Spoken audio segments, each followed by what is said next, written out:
nza kunnyonnyola gwe genda onoonyereze nga ebina n'ebitaano byete binatuuka Mpuuga toto sente ezimuvunanyizibwa mu NUP ziri miliyoni 9 ngozirako bukakafu ebina yesebo ate netazeegaana lwaki omukulembeze mu kulipotinga mu kiwandiiko ekyafulumizibwa ekibiina kya National Unity Platform ziraga miliyoni 5 miliyoni 5 ezo za hitinga kwa akaunti ye ati ze balina okubala waliwo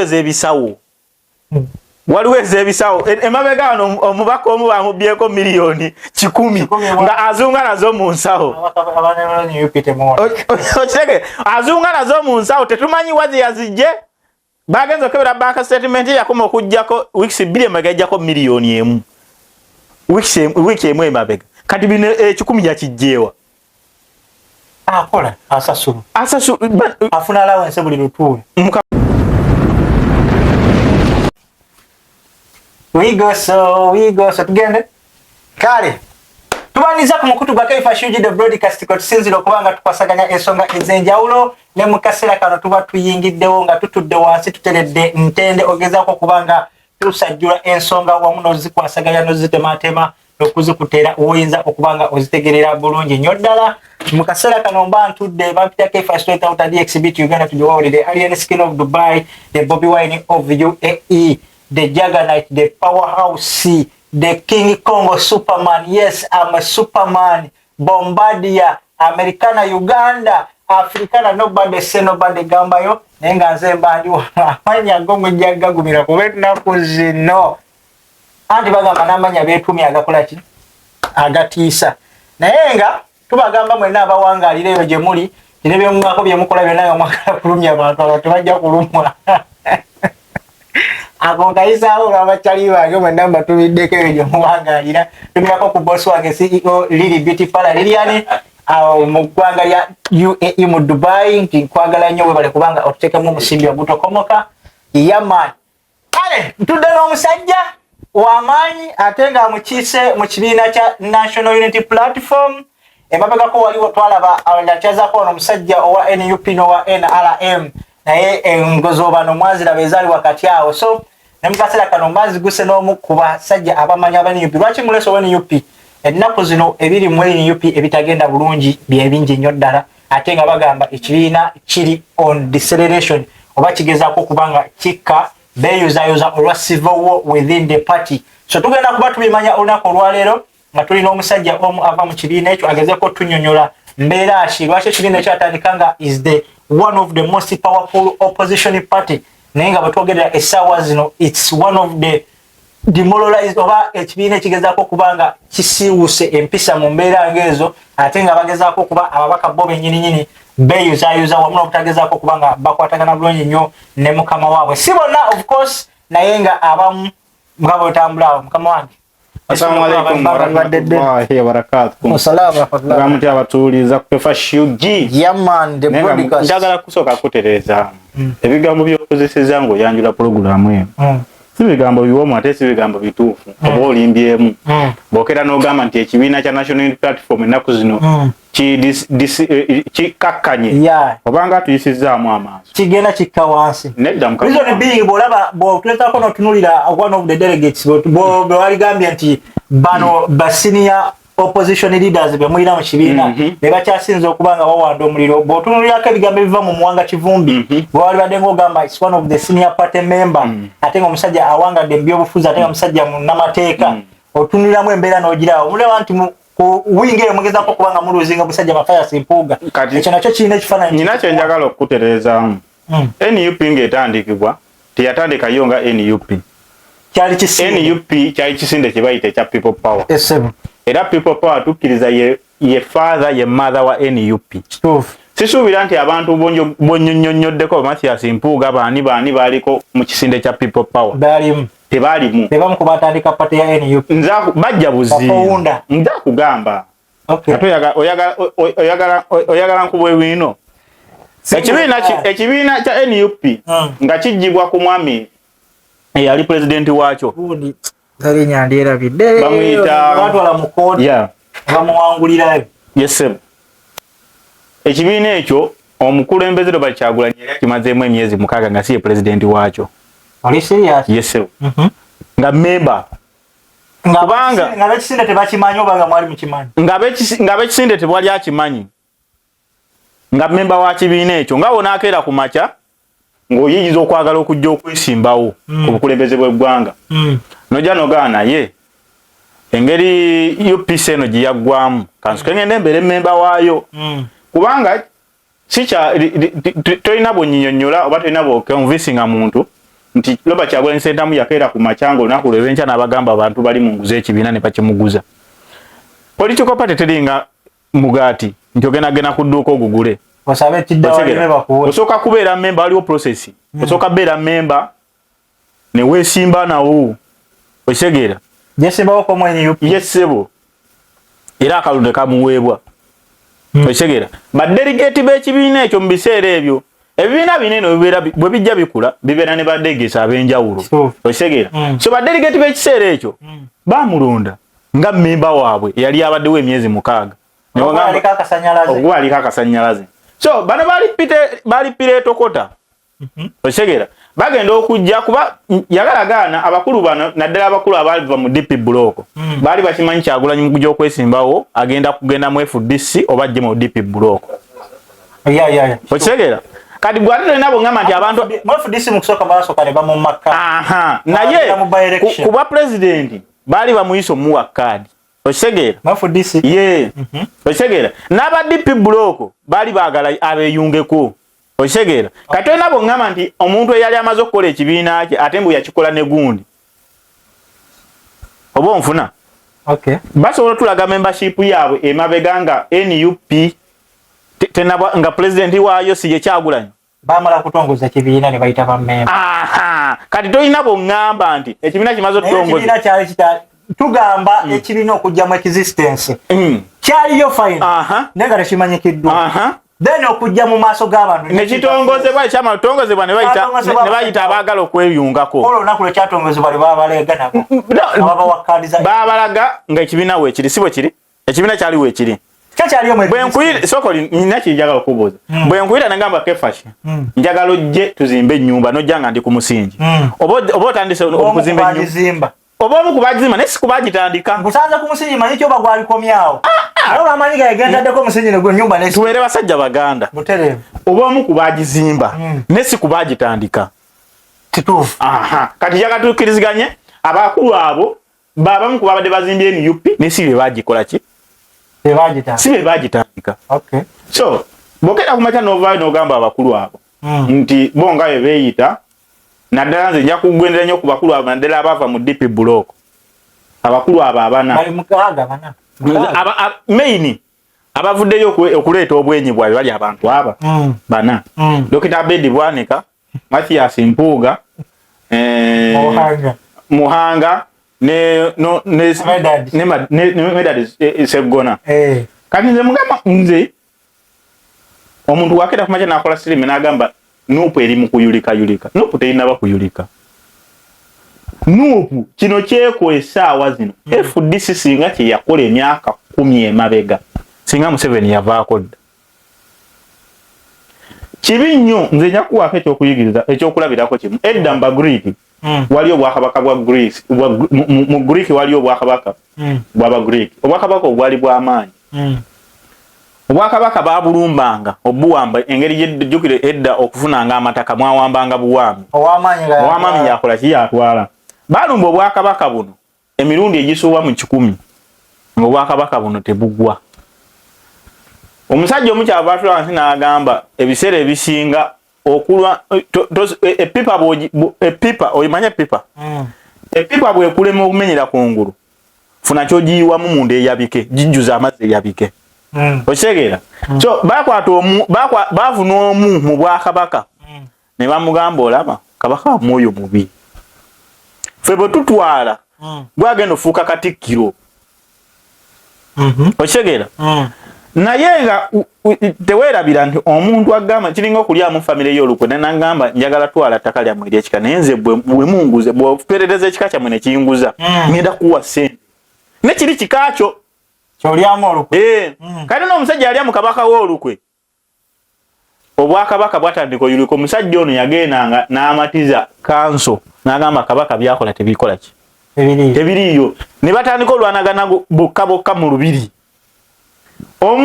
bana bagenda okujja okulumba ng'olwedde mu lubiri mulimu olutalo okitegeera bayisa mu jjenje ki bujenje kalo sikyengezako kugamba kunnyonnyola ekyatuuka mu FDC FDC kyali kibiina ky'amaanyi okitegeera naye FDC yasenserwanga etya ndi Museveni yagendanga n'aplantingamu abantu be ne babeera omwo ne badda mu kwerumaluma nze mpagira ono nze ate Besigye aveeko ate Besigye sikyamu okitegeera ekibiina ne kituukana nga kikyalina main focus kubanga kyogerezebwa era kikirizibwa ne baspeaker ababiri bava mu FDC okitegedde ekintu ekyo kati ekintu NUP kyetuliko essaawa zino tuli mu kulonda mu muceere mu FDC mu NUP twagula kiro yaffe ey'omuceere ne kiro tuyinza obutasobola girya ne tugirya mirembe twagala sooka londa mu mayinja mpulira taata okitegeere twagala sooka londa mu mayinja so kati mukuta akasengejja mulimu tuli mu ssengejja n'okkummunta muggyeko empulunguse musuule butereera si kweyaga kali kankubuulireko ekintu kino saga mukere kumakya mugambe nti abasajja ba NUP tuli babi oba abasajja ba NUP babi oba abaana ba NUP babi ate nze bayira weze sikiriza nnyo mu abo abaka ba NUP abamu abo nzikiriza nnyo mu fuutu soja ebyengugamba nti waliwo omuceere gwe twaguliramu nga tetutegedde ojjukira wano kagero kaliko obadde onyumya abasajja babakwata ne babaplantikati jjukira ekibiina kiri ku deceleration time kati tubagenda mu kalulu kajja nga bano abaami tetunababejjako wetwandibeereddeawo ku stage eyo gyoyogerako ne kati zino essaawa bo bennyini kati ate bali kwekwata baga bannange temukikola onfuna essaawa eno bwe tubanga omulamwa gwa NUP twagale tukkirize NUP yatondebwawo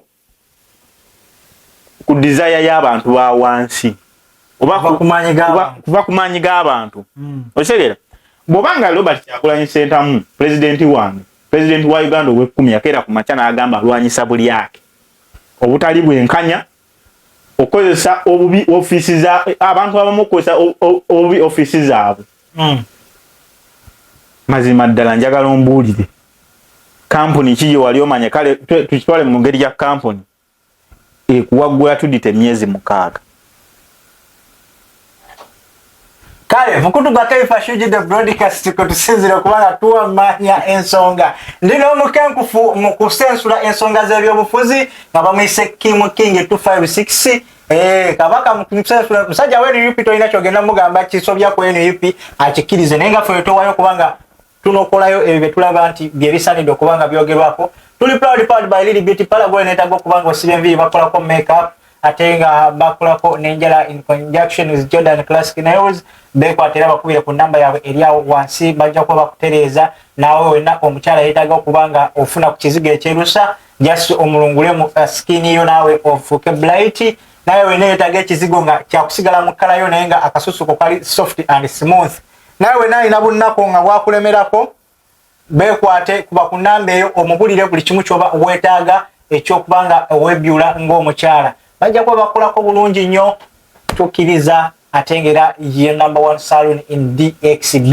kale ndira kimu agezako kutunnyonnyola ensonga nga bwe zigenda maaso mu kibiina kyatayagala kukkiriza nti ekibiina kigezako kubanga kisebengerera mpola olwakagero kali kagezezaako ngenda kakozesa nnyo lwa nsonga kagerako yakaleese nti omusajja bamuplantinga mu lubiri okugezaako okukyankalanya obwakabaka still obwakabaka ne kituukawo basajja nga bwe baali bakibaze bagenda okujja okutuuka okulwana olutalo nga bayisa jjenje mu kikalu so the same applies to kituukawo essaawa zino mu NUP otunulira abasajja boogamba nti nga bakagabo otunulira abasajja boogamba abaana abo aba DP block kati nambo zeetu bamujjako kuba yalagadda gyagwa bw'obatunuulira ne beliefs ze balina kiraga nti endowooza yaabwe n'enzikiriziganya yaabwe batuuse akaseera kano ne bakikkiriza nti maybe Robert Kyagulanyi Ssentamu tali wate kubeera mukulembeze waabwe era agenda kubanga atwala ekibiina kino mu maaso. Tugambe nti kati bano bali plan kwa tulina abetulaba bakolagana ne MK project oba jirite no PL is the PLU oba PLU oba PLU area of people ziriji of you because of it yeah. So tujikiriza nti kati bagazaako kubanga namwe baba plantingamu abantu nti yesawa kati buli muntu atandise okujjayo kalaze entuufu nti ekibiina kino mugezeko namwe okweyuza ebitogi kitukirize omusajja kiyagamba nti Bwino agenda okuwera emyaka bwegiti mu Uganda wagidde kuba tewakyaliwo opposition. Njagala nkakasa ekintu kino kino ekintu ekyaliwo si gavumenti yekifunamu nti NUP okuvaayo neyoleka ababaka baayo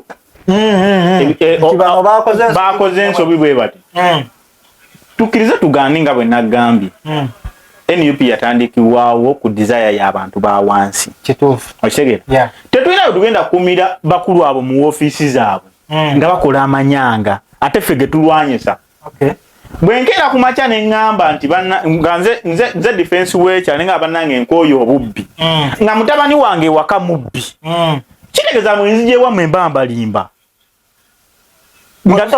tosobola kukwata mutabani wo n'omukunyiza mu ndaano n'olabanga obubbi buno abuvaako osobola okusiga ekifaananyi ng'ate ensi yonna abba misana buli omanyi omutabani wa defense mubbi ate nze nje mbagaye bannange tulwanyise obubbi bannange temubba nga siyogedde ku mwana wange gwenzaala ali mu nnyumba eyange ng'olaba gwe kikuwa sensi nti omwana wange nze kennyini defense omwana gwenzaala mubbi ate nze alwanyisa obubbi ate bwenzija mu bantu abba misana nga namwe mumulaba era mbere nemwekuba oba ni mutabani wa defense okitegeera sate nze bwenzijemu nebaga bannange tulekeraawo okubba nga soogedde ku wange gwennyina nammwe gwe mumanyi nange gwemanyi nti mubbi mba neryazaamaanyiza kati baliwo bolombolokolayo gwe bogamba nti bano babbi nkubuuzizza kampuni ki gy'omanyi gye wali okoledde koli mukozi okozeeko omwaka ogususe mugumu kampuni kyegaba gratuity emyezi 6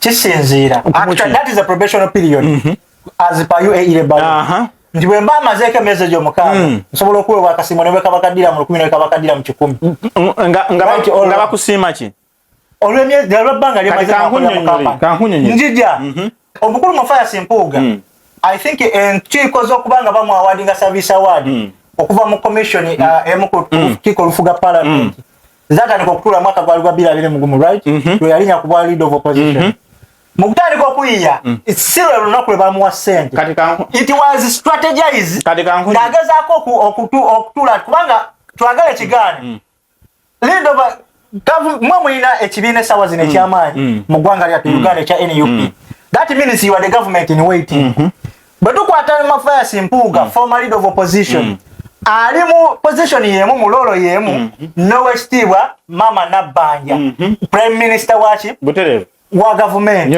oba yalinganga akwasaganya government affairs in parliament so bw'okitunulira nti ye bw'aba amazeeko ekisanja kye tugeze kuba nabo abakubye kyafo kati bakuba yasigaza ekifo kye bw'otunulira nti bw'aba amaze ekisanja kye kya myaka kale oba 2 oba 3 asiimibwa ekyadwala mpuuga agezeeko okuba nga alambika ensonga zino agamba lwaki oli tusavinga the same position though nti nze mba opposition ngezaako tukeepinga government in check for things ebitagenda bulungi ate nga biri concern eri abantu okitegeera agamba lwaki oliba mu wa service award nze ne batampa at the end of my service okitegeera that's why said ezafulumye kati kankunnyonnyole oyinza obba omanyi kirungi nnyo okwogera ebintu ng'olina obukakafu n'obumanyirivu mu kyo sente zino wabuulirako emabega we bagobera mukulu zaake mu commission eyo wawulirawo n'awangula omusango wawulirawo nnyo okimanyi omukulu ono yavaayo n'atugamba waliwo sente eziri mu kuyisibwa mu bumenyi bw'amateeka mafaya si yennyini nedda zaake kyekyamuja mu commission kyogamba era ekyamujja mu commission kuleekaana nnyo nti bannange eno waliyo abeegoba se kuvuma sipiika nkubuulira amazima naye so kikiza nti zaake musiiwufu wa mpiso se musiiwufu wa very good leader kati kankubuuleko kino kefa kisinga nkeera ku makya nejja nekkuba oluyi nga tulina kyonkoze you have a right okuliakitia no to react anyhowly stuff ochegera kubane mu mateeka agatufuga gagamba omuntu singa kuba soko ochekinga kimu omusobola bobo musobola muddize boba tomusobola kola ki duka ochegera kati ebikolwa byebatuusa kuzaake within that period okubanga n'okusituka okwogera tasobola kusituka kwogera mu parliament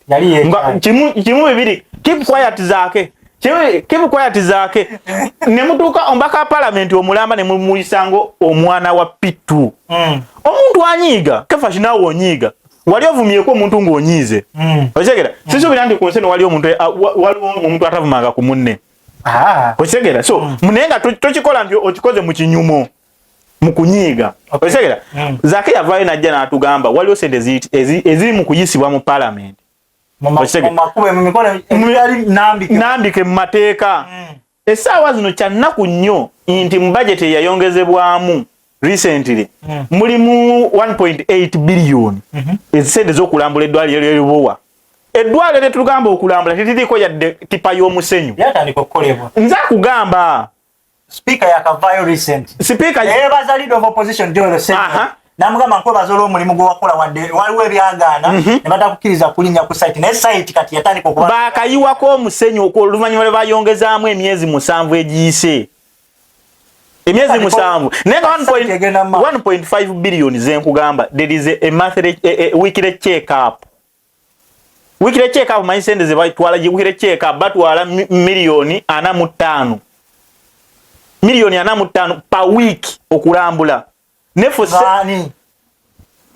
either inokuba minister of health oba prime minister bena uzino office bili zezirwaniro zezirunanizwa ku ddwaliro ly'Erubowa ochegera minister of health ne prime minister buli week abo kwaba abantu omwe ino gena n'alambula eddwaliro eri najja nawa feedback awulituuse milioni 45 per week that's 1.5 billion je bayongeramu for 7 months ezo sente zigenze milioni 45 gwe calculating nga milioni 45 without work done bino bye bintu ebyago byayo zaake mukulu Masias Mpuga baba atunyonyola nti kyaliko kya mazima yajja mu office 3 months emyezi emeka esatu ne baleeta etteeka ly'okweyongeza omusaala ly'okwewa akasiimo mukulu Masias Mpuga teyafuna milioni 5 aba government bali bakafuna nati nkunyonyola teyafuna milioni 5 yafuna milioni 9 on record sente total number oba total amount yali 1.7 billion nga Mpuga inako ebitaano ebina ne bigenda kuba commissioner aba NRM aba government then a balance yali na kuba speaker kadi nza kunyonyola Mpuga nga nebina tebinaba wewa ba speaker Mpuga yafuna ebinabye emyezi 3 nga yakatuulamu nza kunyonyola gwegenda ononyereze nga nebina n'ebitaano byete binatuuka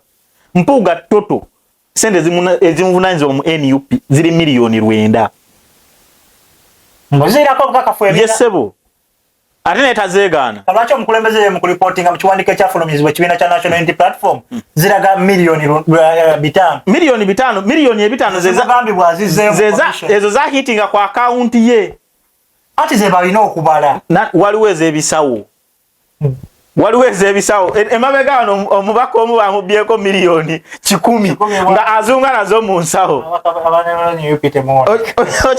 azunga nazo mu nsawo tetumanyi wazi yazijje bagenzo kebera bank statement yakoma okujjako weeks 2 emagajjako milioni 1 wiki emwe emabega kati bino 10 yakijjeewa akola asasulu afuna allowance buli lutuwe mukama wange afuna milioni 3.5 afuna milioni 3.5 baziteeka ko kanti basasula mu cash andi ne batulaga taina withdraw yakoze taina withdraw esola kulaga teri bank statement je basola tulaga tikale mu account ya mukulu kwavuddeko milioni 10 munako 2 emabega yeso mukujja kakatekamu ne ka multiply nga kafuka 10 anyway kade nkunyonyere muganda wange tugenda kwambalira buli omwasubira okutuzanyira ku mutwe wano wazijja kibuuzo ekigamba nti essaawa zino nesigaje mwesikamu ebitogi tusemeredde omwaka gw'ebyobufuzi sikwesiga bitogi kyenagambye otegeere anti omwaka ogwa 2026 essaawa zino tukulaba nti ogezaako okuluzinga majority of the members kitwala nti ekikola ekibiina okubeera powerful ekya opposition is the card card eyo representing each member gwoba otadde muki. I think NUP is one of the greatest party, political party. Kati kankunyonyole myaka gyonna ekyasinze okuba nga etuuza ababaka abangi mu opposition muki mu parliament. Era ndowooza Mafaya Simpuuga Joel Ssenyonyi be one of the lead of opposition abakyasinze okuleadinga ababaka abangi aba opposition muki mu parliament. Essaawa zino bw'ogezaako okulizinga credibility mu professional political or professional politicians or political leaders. Okuli Mafaya Simpuuga okuli ate nga munnamateeka. It's not the only politician but he's also a lawyer. Bw'otunuulira Medard Lubega Sseggona, they fall in the same category. Bw'otunuulira omukulu Mwanga Kivumbi, bw'ogezaako okutunuulira ono ow'e Masaka, ani ono yalinako ekibiina yayisibwako ku bukulembeze Abedi Bwanika. Olaba nga ebigambo bibagezaako okufulumya siba mativu ate sibafanyuko n'ekibiina ekyawukana ku Mafaya Simpuuga mu byafulumya talina hate speech eri kibiina kye era agamba ekyandeetamu NUP kulwanirira kibiina kino okulaba nga nkituusa mu bukulembeze bwaki bw'eggwanga era yali eyo yenna asuubira nti ngenda kuva mu kibiina kye NUP ebyo mala googera biki era n'atufuukiriza nga Matayisa Lugayo mu mukulembeze we wabula ayagala abantu abamwetonedde ate nga akimanyi bonna bannamateeka abasinga bagasoma ogezaako kwadvisinga omukulembeze mu biki byakola. Kati kankubuulire kino teriyo lunaku lwonna mu NUP lwe tugenda natuula na muli wanguzi terugenda bbaayo ku dduniya gwe kasaba kuwa ssente nga njagala nkuwa ekyokulabirako omukulembeze waffe ng'akyali mbaka wa palamenti sirika nkunyonnyole omukulembeze waffe ng'akyali mbaka wa palamenti bamuwako miliyoni aga 218 n'avaayo n'ababuuza sente ze mumpadde zaaki za mugaso gwaki. Let us have a reflection. Miliyoni 2 nga bazikuwadde omuntu yenna oba n'ekyo zikolamu nazikwata naziza byebabuuza nabuga mumpadde miliyoni 2 okay fine zaaki nafunye omusaala gwange zinaabiri zaaki and nobody could give a proper explanation. Nazikwata miliyoni 2 nazizaayo mu parliament. The same thing could chichandi ku Mathias Mpuuga nti bakuwadde miliyoni 5 zaaki nti bantsima kuweereza. In actual sense sina bwembera opponent wo nojja nonsiima nti munange nonkubye bulungi eyo enkuba gyonkubyeemu kati gomanye ebikonde ndi eyo enkuba gyonkubyeemu muganda wange onkubye bulungi mpangudde naye kankuweeko naawe onkubye bulungi tulowooze bwana Kim nga tunava kuva ku kintu kya ssente no sekondeko ogeragenda mu maaso atunava ku kintu kya ssente.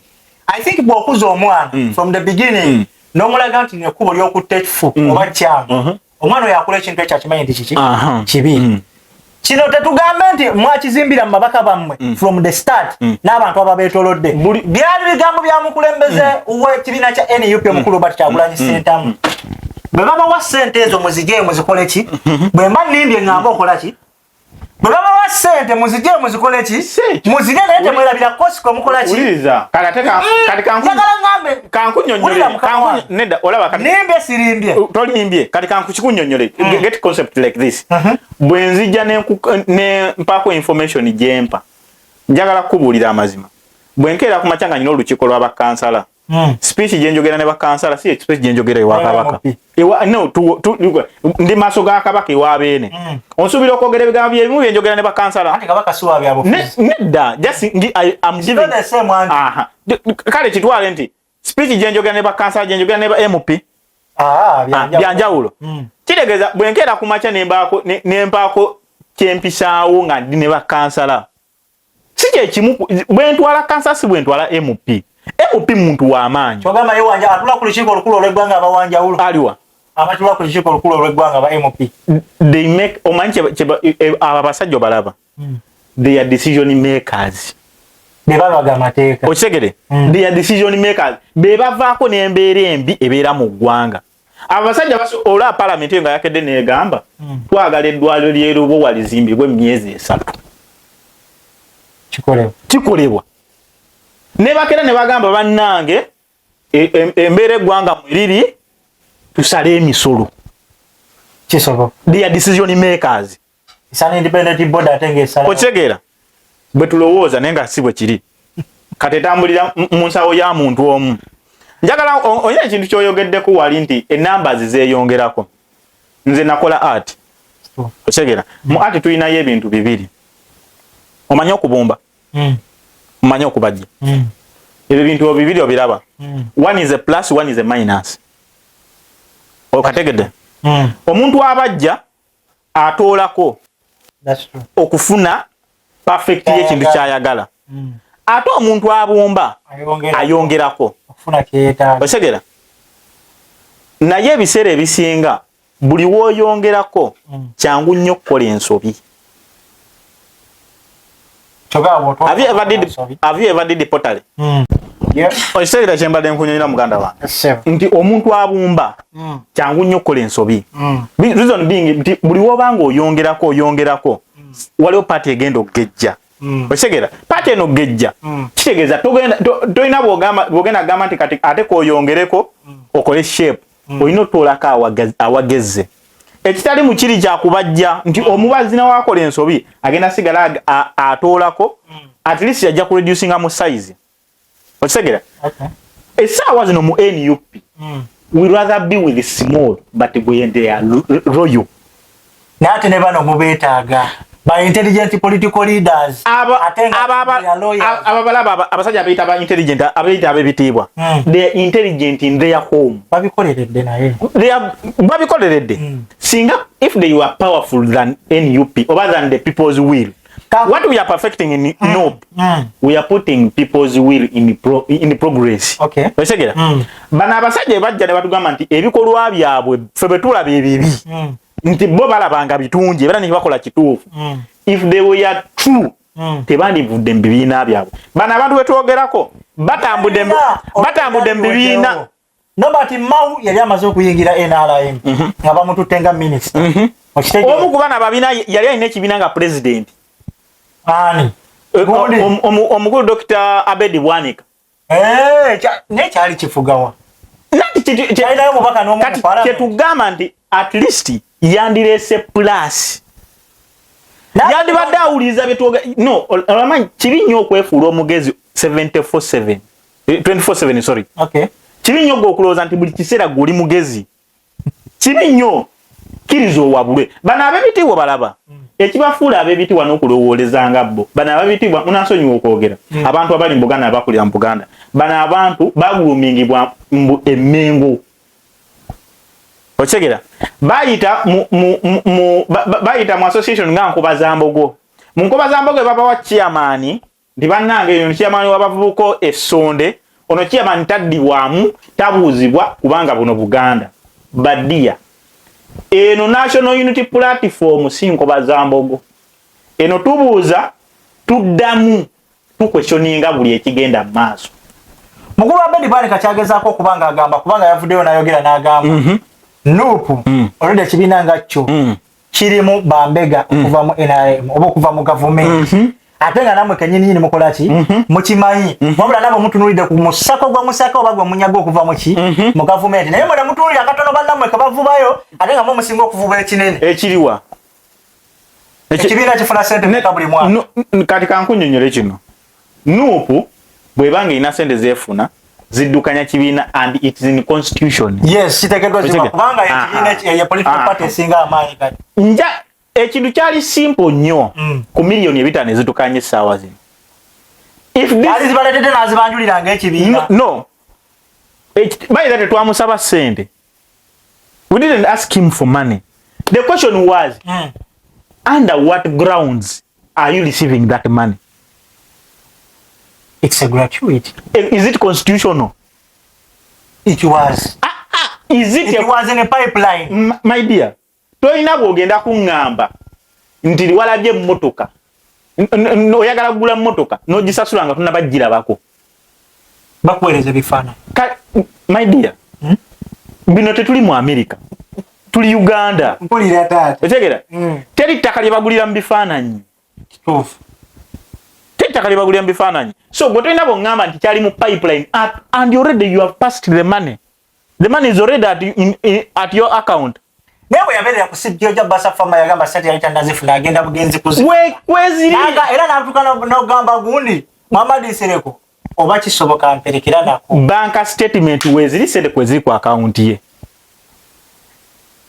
this guy already yakiriza mu kakiiko ke NUP nti sente kweziri ku account ye nazifuna makubo makyamu at first yasoka nakiriza ndi yazifuna makubo makyamu bwe yadde ebwe n'agamba abano bajooga abana ba NUP abalibera ku social media my dear bino biralamu by the way eno si DP block eri mu DP block mamanyira okuva eri ne mujja mu butayi ne mwogera oluzungu my dear eno tubeera mbisaati byaffe ne tubaasamira tetulina budde abogera oluzungu abayisa tubayisa bubi ate ffe tukuba mu Luganda tetuli mu English tetwambala amasuuti ne tutegera tulina amagezi boy nze tulina by the way nze edda natera ngolooza nti buli muntu ayambala esuuti aba mugezi kumba abamu oba mikebe muganda wange twabadde tukyali awo omukulembeze w'ekibiina Robert Kyagulanyi Ssentamu aka Bobi Wine n'ayita olukiiko olw'ababaka betwaliise omanyi mu kibiina kya NUP mulimu akakiiko k'executive okutuula abakulembeze abatwala ekibiina mulimu betuyita aka parliamentary caucus be babaka abawangalira wali eri ku lukiiko olukulu olw'eggwanga yalise olukiiko nga lwakwetwa obanga lwa ba MP bokka be bateekeddwa okuba nga beetaba mu lukiiko luno n'agezaako okubanga abagamba it's an emergency meeting naye ekigambibwa nti turn up emergency meeting etakkirizibwamu bakamera maana etakkirizibwamu bannamawulire bonna etakkirizibwamu muntu yenna atali MP okuleka abakulembeze omukulembeze w'ekibiina ya jenani ne bawayisa bennyini teyakoze eki teyabaddeyo kigambibwa turn up eno yabadde egezesebwa kulaba ba MP kyabatuufu abakyakkiriza mu kibiina ne mukulembeze n'abalala mwabadde omukulu yabadde Muwanga Kivumbi eyavuddeyo n'agamba n'agezaako okuba nga asambajja ne bamubuuza lwaki wagenze mu lukiiko n'agamba yungase ekisibuli lukiiko nti nteekeddwa okukola ki okulugendamu ne bamugezaako okuba nga bamubuuza nti yabadde emergency meeting yayiteddwa omukulembeze wammwe abatwala n'agamba inze nina byenzikiririzaamu nga nze ng'ebyange tukimanyi is a senior political leader in NUP and is among the ILAC abamu ku bemwe kisinga okuba bamukkiririzaamu kigambibwa basajja bano wammanga tebaalinyeeyo omwabadde omukulu former leader of opposition Mathias Mpuuga ow'ekitiibwa omwabadde mukulu Medard Lubega Sseggona akali amaggwa omwabadde omukulu Muwanga Kivumbi omwabadde Kagabo omwabadde ono omusajja we Masaka gani and Dr. Abedi Bwamika babadde abantu mukaaga ne bagamba turn up yabadde abantu 37 kati kankunyonyo n'apology 10 kankunyonyole kino ekintu okitegeera omukulembeze mu kuyita meeting eno tewali gwe yawandiikidde ebbaluwa nti Medard Sseggona nkwetaaga no nkubulire ku platform ze kati kankunyonyole mukulu Museveni bwakeera ku makya n'agamba njagala ba minisita bange tulina betugenda okwogerako. I don't think every minister attends. Naye ino kuwensonga lwaki njukunye onfunye nkutegeera onfunye kaabe gwe sawa zino ate ekirala NUP operating ku social media.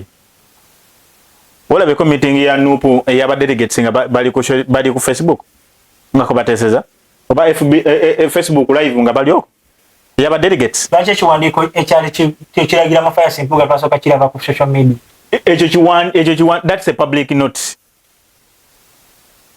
I believe no ko ina mikutu ejenda kunyonyode that's a public notice omanyi bayita public notice okimanyi walone kibayita delegate note delegate singa bakera ku macha Museveni nga awandikidde minister nabanje baluwa sisuubira nti atasolo jiwa asimula yabagitwala.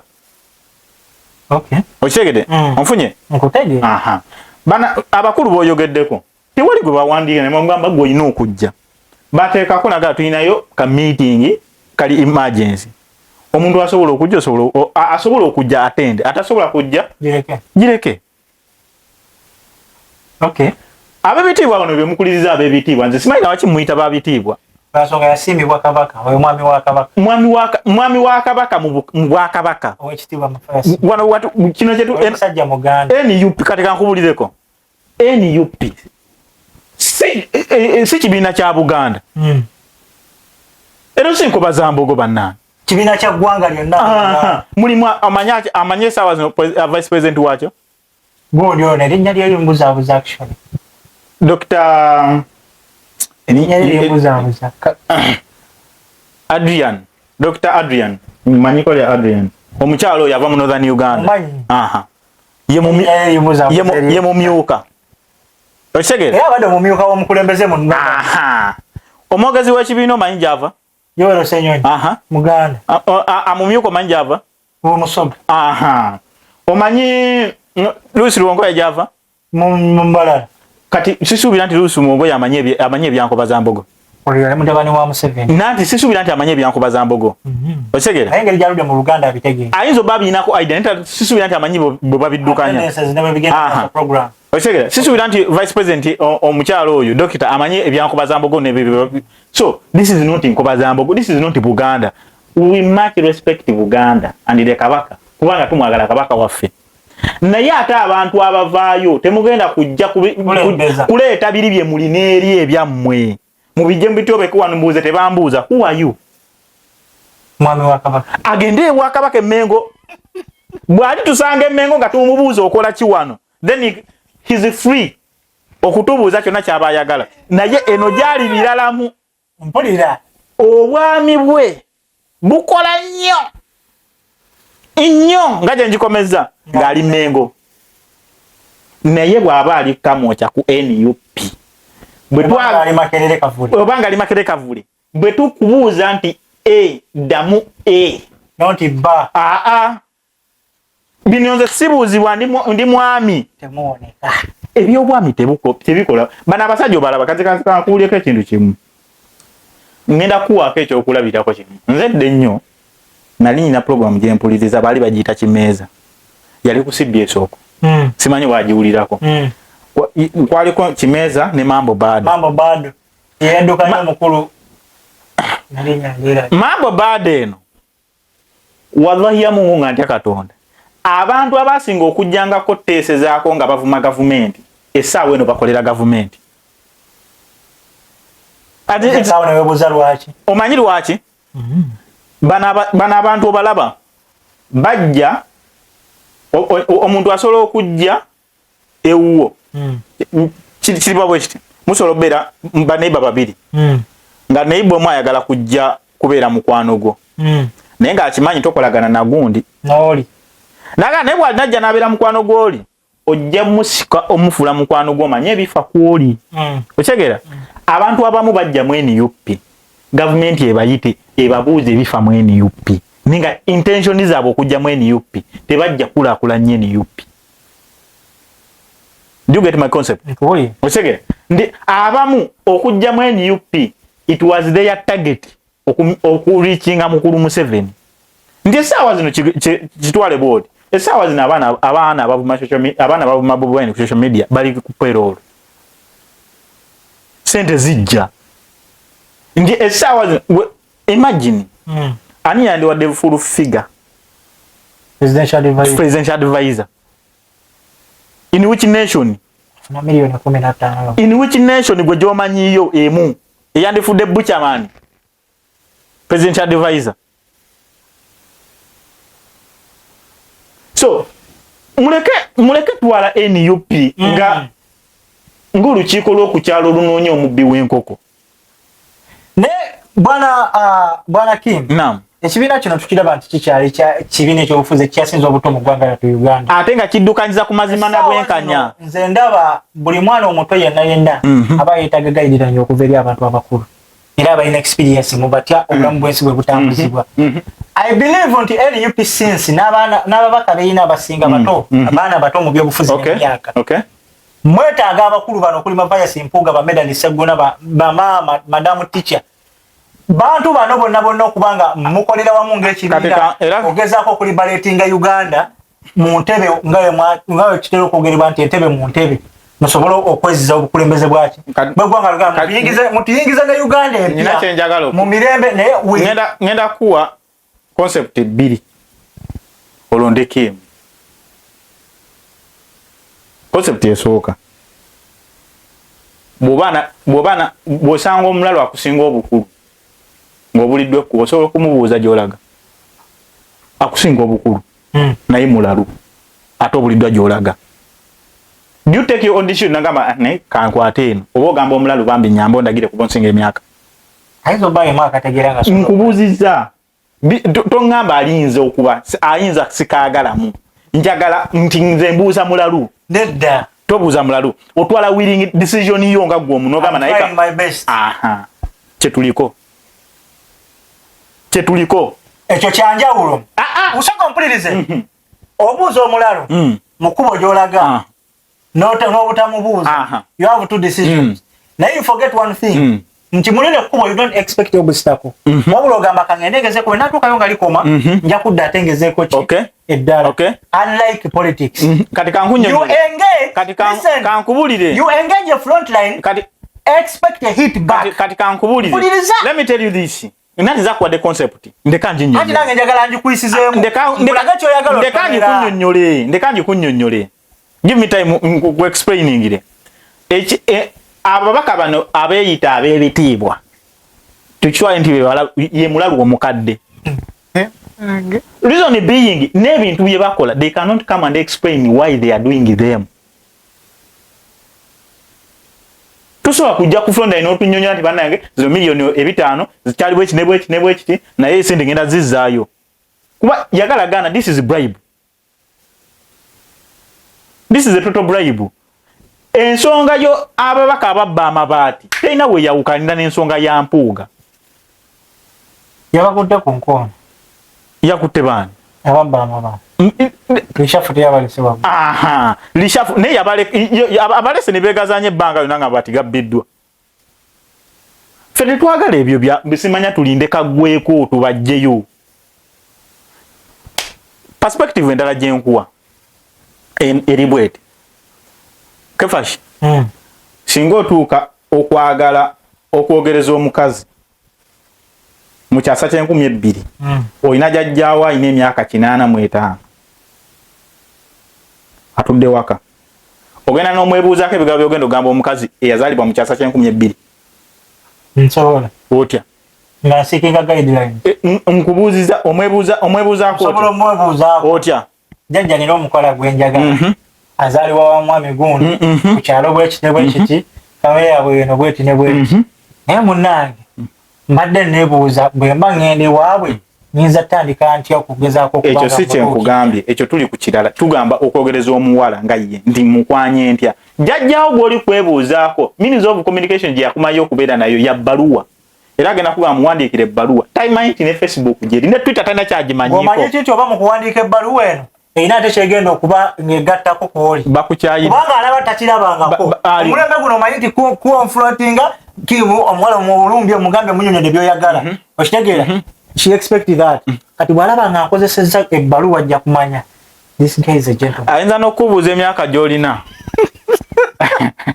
wali okozeeko ekintu omuntu nagamba ne kefashi olina emyaka emeka n'omuganda nagamba gino gyo gimanyi gye gikuyisaawo naye egijjo giri emeka kiringa nze okukeera ku makya nekwana nompe namba ye MTN era ogambirawo salamu aleikum okitegedde omuntu sirakuwana ompalani ye MTN na ya mango nenkunyega yamaanyi nnyo si mu myaka gyange era MTN abagina myaka gyange ya mobile money onfunye so abakulu bano bemukuliriza ab'ebitiibwa babitiibwa mu maka gaabwe n'abo ababa mentalinga bwenkera ku makya negamba nti twasobola okujjayo ababaka mu bitundu ebyenjawulo ababadde balemedde mu bifo ebyo emyaka 10+. Kitegeeza balina experience. They knew how to survive elections, but they didn't survive. Because they were depending on Museveni's order. Even not depending on Museveni's order, there is what we call people's will. That's true. Kati ababaka bano ab'ebitiibwa bwe baba bakakasa nti kye baliko ge mazima bakakasa abantu baabwe. Essaawa zino tulinayo omubaka omu gwe tulaba atakyakkirizibwa kwogera mu constituency ye. Ayagala kwogera Kazibwe Bashir Mbasi ne mukulu Kagabo bamugoba butalinnya gye baamulonda. Anate kati ekyo kyekiki kye nagambye nti oyo be bamu ku bantu bali eri Alan Sewanyana teyalabiseeko. Alan Sewanyana alina complications ze ng'omuntu. Tukimanyi nti musajja mulwadde. Okitegeera sagala mutwale meeting eno nti meeting buli omu yabadde alina obbaawo. A meeting is not like something nti bagamba meeting eno kwabadde kugezesa maanyi ga mukulembeze. Ani agamba? They are still taking orders from the president of the party. Ani agamba? Don't hear say. That was my own opinion. Nandi kati ekyo kijjeewo mbu bagamba. Ni nani benjifaananya nabo? Bojifaananya nabo era mufaanagana. Era nze sekuvuma. Nze kugamba nti bojifaananya nabo endowooza eyo. Mugijjeewo kubanga tewaliiwo. Bagamba taliiwo. Bagamba si mukulu mu lukiiko lw'e NUP. Bagamba talina waatuula. Bagamba simanyi na kifaananyi kye. Mukulu Kim, kino tukikiriza tukigaane mu myaka 2 n'ekitundu omukulu Mafaya Simpuga gy'amaze ku bukulembeze bwa leader of opposition. Is one of the greatest leader of opposition nti abadde uniting ebibiina byonna nti when he comes out to make a statement in the parliament or to make any review in the parliament or on the floor of the parliament okiraba nti ne bwe yalinga submitting even MPs from NRM sides they could give him a round of applause as a sign of appreciation. Unlike any other leaders in agenda kujayogerera mu moki kankubulire agazazako kwagala kankubulire kineno mche mugamba nti oli mulimi nima era na Uganda nayo yika nambe kasoli omumanyi wali mulimi eko na kati bali mukusiga osolo mukungula nga akaze ku musiri nomuleta nomuteka mu store nato ogenda mujjayo nga yononeka nete kimujjako nti abaya akaze kikuta kyako tekimujjako nti yali mulungi. That's true. Akitegedde. Kati mukulu Mafia Simpuga aso kubanga yali mulungi. Nga ne byatesa byali birungi. Nenga yava ku mulamwa. Kati kankubuuze. Naam. Ekigambo NUP it stands for national unity. What you're doing now, is it uniting or you dividing? Mu uniting kati kankunyinyonyole. Mu national unity platform tuina mwe zaita fundamental facts. Exactly. Fundamental fact ekyo esookera ddala tetuteesa na muli wanguzi. Olaba America inetteeka teteesa na mutujju. Nabwoba teteesa na ki? Mu NUP tetuteesa na muli wanguzi. Era obakakasa bujjawe papa nga tubwanalizinga ndi kituufu weziringa bati mukyatula n'ababaka bamu be mwaga mukuza emiliyoni 40 baganda bazizaayo baali babale n'omukulembeze yaboogera abazizaayo bameka batazizangayo bakagabo ate bakyatulawa kagabo China card is still holding any UP card. You can still hold an expired card. Tell expired. Ekyavoga mpaka 2024. Nati fetusolo jijja mu system yaffe. Anti wale tubala wali mu lukiiko olukulu mukama wange osobera ne Emirate ya UAE inenga toina visa ningo ina Emirate ya invalid ngeri valid nenga toina visa ana terminating wa mu system yesebo nga tolimu nenga Emirate yo solo okukola byoyagala anti kati mu system tubala wali ku lukiiko olukulu lw'eggwanga kyovula mukulu mpuga yava na yefe you may have a say on everything you may wish to na you cannot have a say okundi simisinga ku commission position jenina mu parliament. It's the parliament to say that.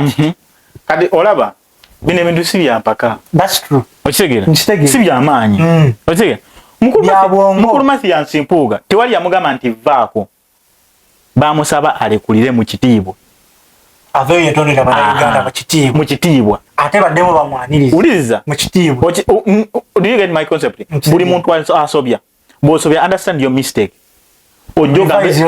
ojoga mbe gwe nsobeza ekitufu na serera wano ne wano naye munsayo omunziriremu okitegere naye ate gwe you don't bring your prideness mugwanya nnenya weewalanga nnyo imagine tuyina case mwafunye obutakkaanya n'omukyala liri manager obutakkaanya obuliwo manager liri agamba kefa shoyo yantama yabbe essimu yange onfuna nkuwulira bwe mujja ewange batabaganya gwe ensonga eriwo fundamental fact oli gy'alina wabbe essimu ye ensonga ya bubbi kati ate gwe bojja wange n'ongamba akalija ne kantama kyobola bakeeyerusa akaveeyo mu kyalo kajja kutumanyira bumanyizi ani gw'amanyiira nze siri wa myaka gye teyasoma na kusoma oyogedde ebintu byonna by'oyogedde bituufu ku Lydia nate si kyekyatuleese ekyatuleese wabbe essimu ye okay kati Mathias Mpuga na bwanajja n'ayogera ebyenkanawa ekintu kyali kimu kunnyonnyola ssente nti banaye ssente nazitwala mu bukyamu bansonyiwe ssente nzizizaayo gwolooza singa tuli eno gye tuli gwolooza singa tuli eno gye tuli naye yava ku fundamental factor gye tuliko n'atandika okulombojja ebiri emabega byayogera bituufu nisi bwe mulamu oguliwo kesi eriwo wafuna milioni 5 under what grounds era zino kale zino sente fine zakuweebwa n'abaliddawo mu kifo kyo zigenda baweebwa nti nedda kyali alwanako ngagamba ne outgoing tebamukwatako it was there bisanjo batebageza kubalira nagamba I'm fighting for incoming also kati kankunnyonnyole then they can gain from that they are working kati kankunnyonnyole kino okifune bulungi era okitegeera mukulu Museveni alina amanyi amaanyi ga ssente and he knows how to play with the money kituufu ekyo okitegeera omukyala speaker eyaliko Rebecca Kadaga yaweewa ssente okuyisa ebbago okujja ku myaka era ali ku TVM n'agamba if it wasn't me cheering that parliament wali todda ku kisanja ekyo okitegeera no kyenzegezaako kunnyonnyola ndi mukulu Museveni amanyi bw'azanyisa ssente ze tuyinza keera ku makya ngamba ndi Museveni fala nti buli leader was opposition wagenda okujja agenda mu milioni 5 ojo oli sunyanza n'obutatwala laptop olaba mu mabakozi omukyala bagamba omukyala yaliko Winifred Kiza yali solidimu bamutwala ne kyayitanywedde ne laptop bagimulesa so twogerenga abantu abanyakyayi ku makya si bantu balinda kyaggulu okyegera omuntu alinde kyeggulu abeera muyala nnyo buli kyasanga kyayogera tubeerenga abantu abeetegeerera si be bategeerera muganda wange lino eggwanga weeriri kati kyengezaako okugamba bano abasajja bulaba ebitiibwa balaba bagenda kufa ffena tugenda kufa naye ate bo balina chance ey'okufa tusooka essaawa zino abo abasajja obalaba tebakyalanirira baana baabwe naye gwe olina omugaso gw'okulwanirira omwana wo ndi essaawa eno singa Uganda tugireka n'egenda bweti abaana boozadde n'abange benzadde bagenda sangawo ki so baraki mugato tunagalawo bino byonna tubyowulidde ogezezaako okubanga otutangaza naye kulowooza ebikolebwa bino essaawa zino n'ebigambo ebigezaako okubanga bifulumizibwa ate nga bifulumizibwa babaka betwaliise abaali badde ba elders b'ekibiina ngolowooza kirekawo ekibiina nga ekya NUP kingakyo kubanga tulaba mwalonziza ne by election ezakavaawo waziti dokolo owa UPC yawangudde kati kankuleko ekintu kimu ebyakalulu e Uganda biralamu naye nga by election omwali omukazi madamu Cecilia uliza ebyakalulu e Uganda biralamu era nze kubamu abantu abakkiriza nti ballot it cannot make more effective change ng'omusajja yakyali mu bukulembeze oyo eyo togendayo olowooza embeera nerekawo ekibiina kati kankunnyonnyole okufumba kiro y'omuceere ennamba ng'erimu amayinja n'ogijjulira abantu n'okufumba 3 kote ez'omuceere ng'omaze olondamu amayinja n'ogijjulira abantu baliwo abasanyuka ava omuceere ogusembyeyo mutono ne guli perfect gwoma guli mungi mulimu amayinja. We rather stand with 30 MPs but when they are royal nawe baba baana batonga begwe munundi gwa ogusose mugenda mu parliament bajja babawulize bana abakulu abatugamba nti baba mentalinga. Let them go to those people who mentored them. Now we are mentoring ours. Okay. We are mentoring ours. Emiti bwejikula mu kibira bagitemamu ne bwejikula ne tusigaze emito. Osekera ne jikula bulungi. Yebagamba mubeetaaga. Tetubeetaaga. Nze nakugambye waliwo ababaka betwajja mu constitution nga bamazemu emyaka 15. Ne bavaamu. Ne babakuba baloti. Kati simanyi bano bo kiki balina ekyamaanyi ku babaka bali abavaamu. Ekyamaanyi ekyenjawulo ekyerata abajjamu kalulu kawedde yali tiketi ya NUP. Nze nkubulya waliwo nze wallahi ntya Mukama Katonda yekka gwe ntya Medad Sseggona yali tadda kubaka bwa parliament singa yali tiketi ya NUP. Omukulu Dr. Abedi Bwanika yali tadda. Oye nchikiriza kuba ne bagali yali amaze actually he was not politically active. Kati ate mwe muli tuwa bebitiibwa betwakomyawo ku tiketi yaffe be mutujjukiza abo babitiibwa abo babitiibwa na wancha naye bitiibwa babikoleredde abasajja bagamba kulazi kulabe ale bagamba ebyomukulu ewadugala yewakola ki neda sebo nze sikikiriza olugero sirulukiriza awadugala wewalaba wasobola okubanga walaba kisiikirize sebo eriso ly'omukulu solaba ekisiikirize barabate muwoneka sikulaba kisiikirize amazima gali nti eriso ly'omukulu ewadugala yewalaba atya nti abasajja bano they have been in active politics for over 20 years. They have been a law-abiding citizen. Kati kankubulire abakulu abalabanga bonna baligeze mbibi bagendako mbibiina ebisukka ebisatu.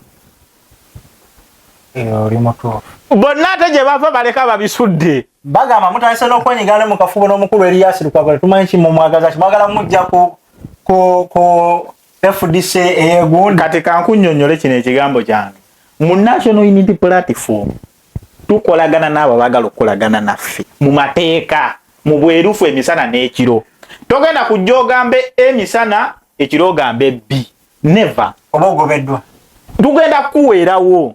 Ate eno ate bannange National Platform eyo mugiraba waliyo sector gye bayita people power. Ndalamu ekyalira ezola kukyalira ku internet n'amazzi ne gakulema okunywa. Babamenya wake mukyalina maani. Nkugambe mukulu Mathias Mpuuga wamulabyeko mu lukiiko lwo. Yayisibwa mukamwa.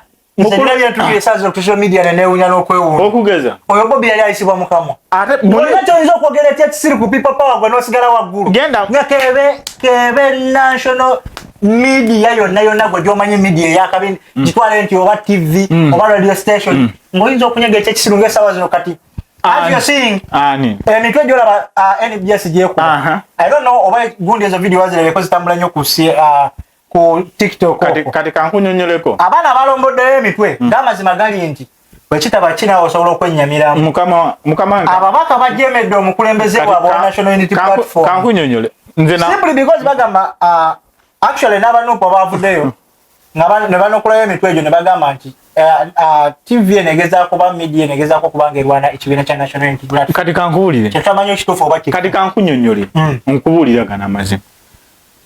NTV it's a national owned by television. It's like a bookend.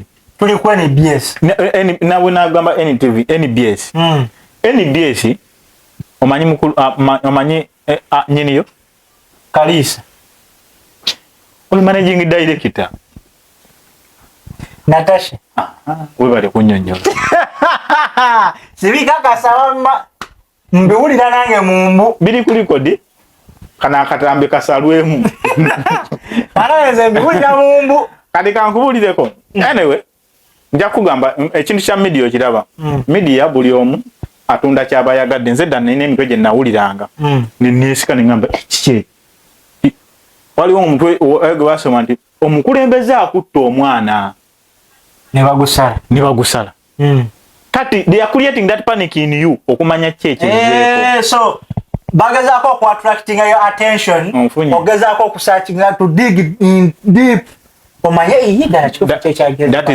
ogenda okutuuka eri nga bali kazambi that is media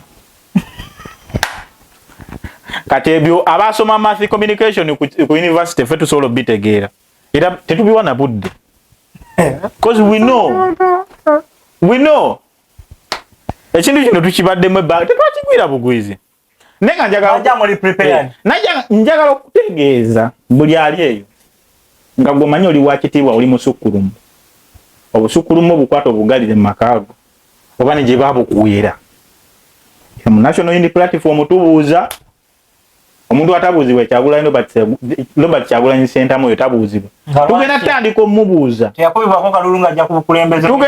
omubuuza nga wayiseewo emyaka nga 15 kwabiti omubuuze ne mukama wange tukuwagidde nnyo kino kiri kitya kino kiri kitya lwaki totwala ntebe essaawa zino naawe emyaka 15 nagira kuba kyegitwalanga nga lwaki kyagitwala bagamba ekibiina kikyalya ne beki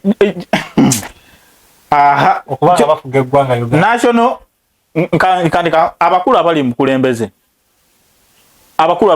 saawa bwe bagira mu bukulembeze tewali yali alina bbaluwa ya senior 4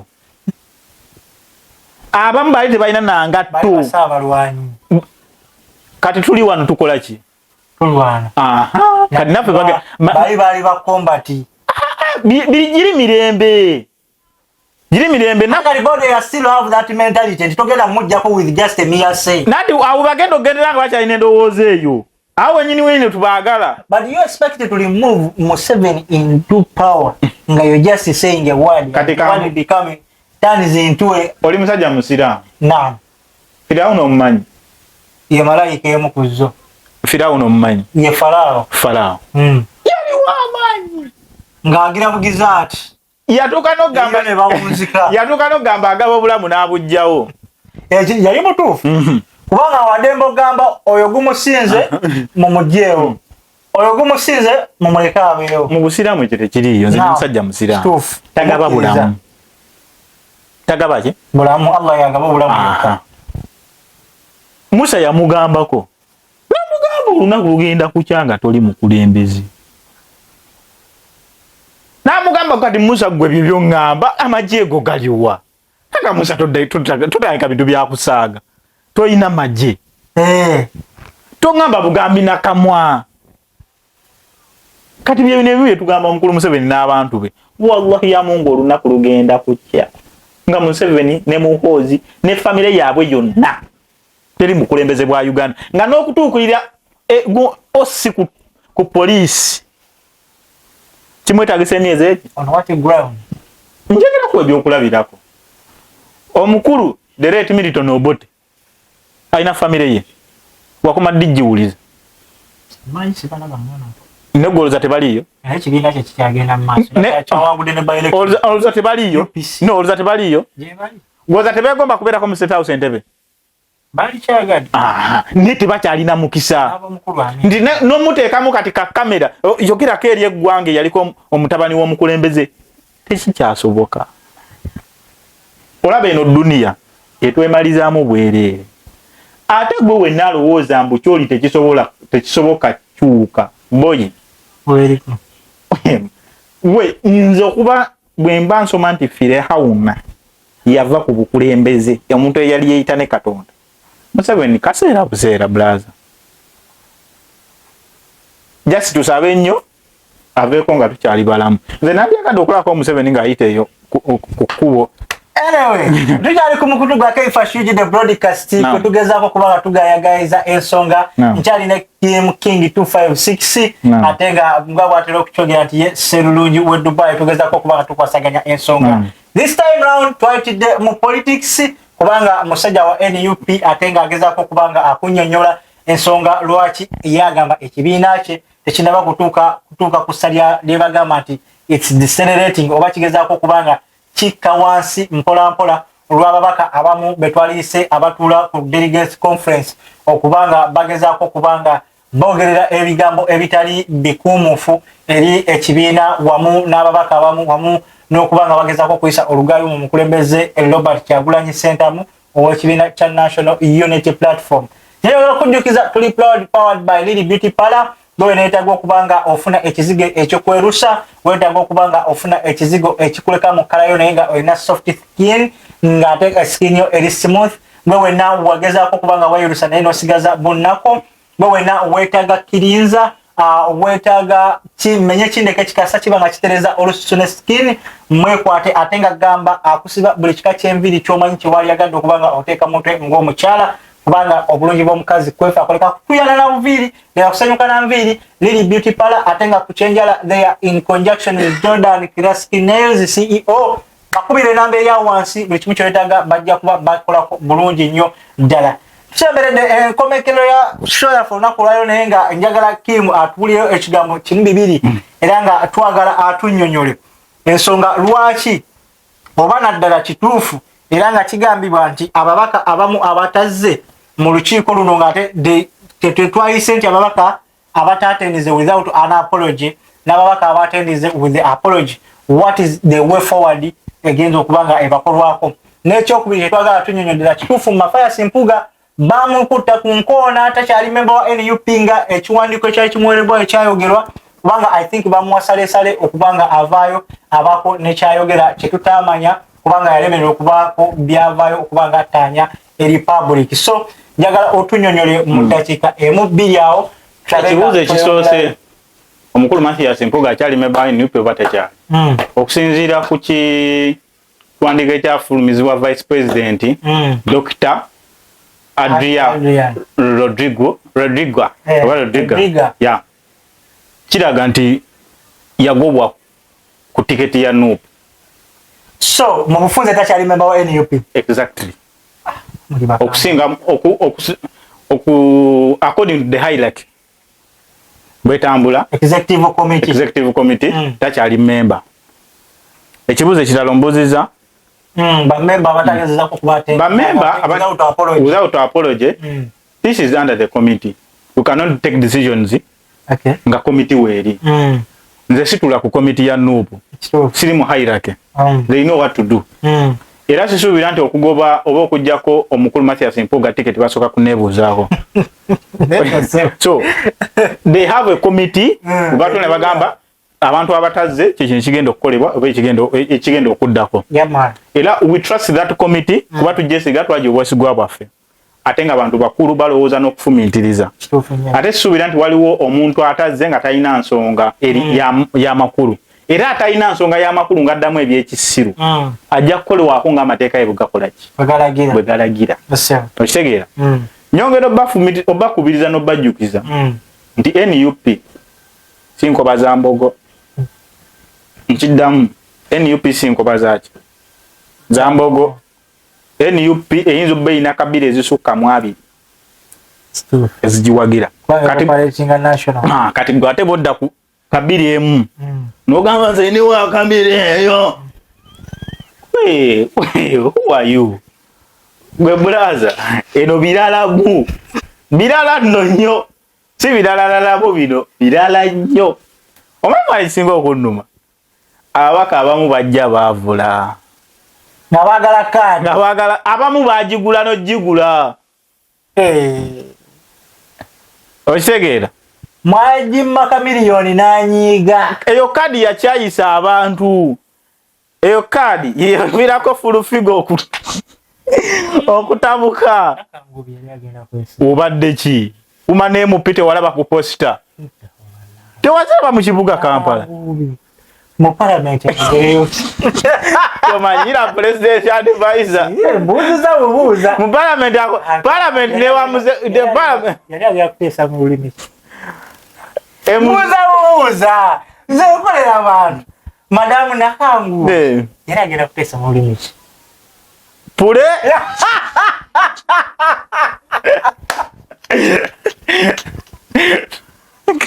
Kali kye kikusesesa. Manager wa program. Omukubiriza gwe wampadde aseka busesi.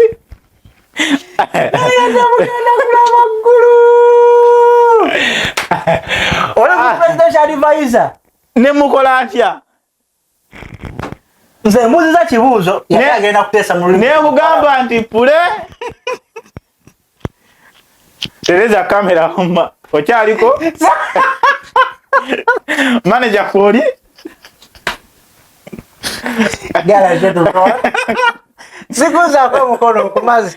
Assalamu alaikum wa rahmatullahi wa barakatuh. Till next time bana. Bagalize kisibe kirungi basa